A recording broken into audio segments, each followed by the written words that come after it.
Load shedding যখন রীতিমতো বাংলাদেশকে গ্রাস করেছে, সব প্রান্তেই লোডশেডিং এর আওয়াজ, তখন একটা ভালো খবর, সুখবর। পারমাণবিক বিদ্যুৎ উৎপাদনের পথে বাংলাদেশ। রূপপুরে জ্বালানি ব্যবহার শুরু হবে আজ।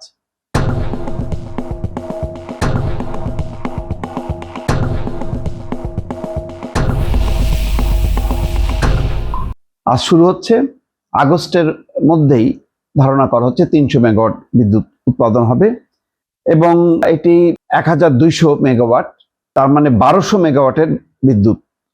প্রথম ধাপে 300, এভাবে পর্যায়ক্রমে বিদ্যুৎ উৎপাদন হবে।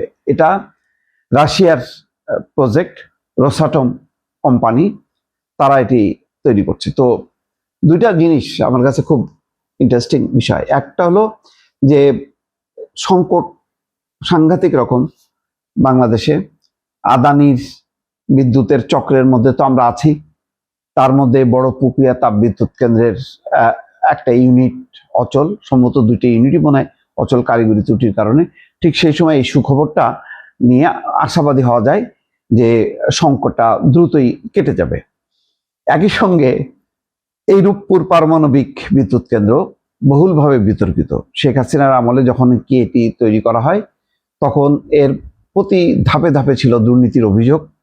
এই রূপপুর পারমাণবিক বিদ্যুৎ কেন্দ্র থেকে রাশিয়ার কাছ থেকে কত টাকা ঘুষ খেয়েছে সেটা টিউলিপ সিদ্দিক পর্যন্ত, এটি অর্থাৎ ব্রিটিশ এমপি লেবার পার্টির শেখ রেহানার মেয়ে, সেখান পর্যন্ত পৌঁছেছে যে তারা যে এই ধরনের একটি চুক্তি করেছে পারমাণবিক বিদ্যুৎ কেন্দ্র রূপপুর, যেখান থেকে রাশিয়ার কাছ থেকে মোটা অঙ্কের টাকা তারা ঘুষ নিয়েছে।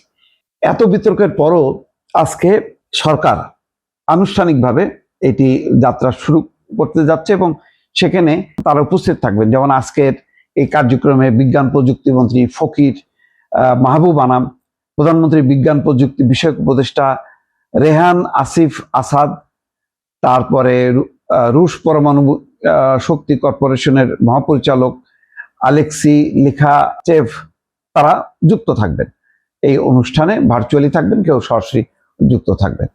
যাই হোক, কথা হচ্ছে শেখ হাসিনার আমলে বিতর্ক সত্ত্বেও কয়েকটা প্রজেক্ট সেটাকে অস্বীকার করার উপায় নেই।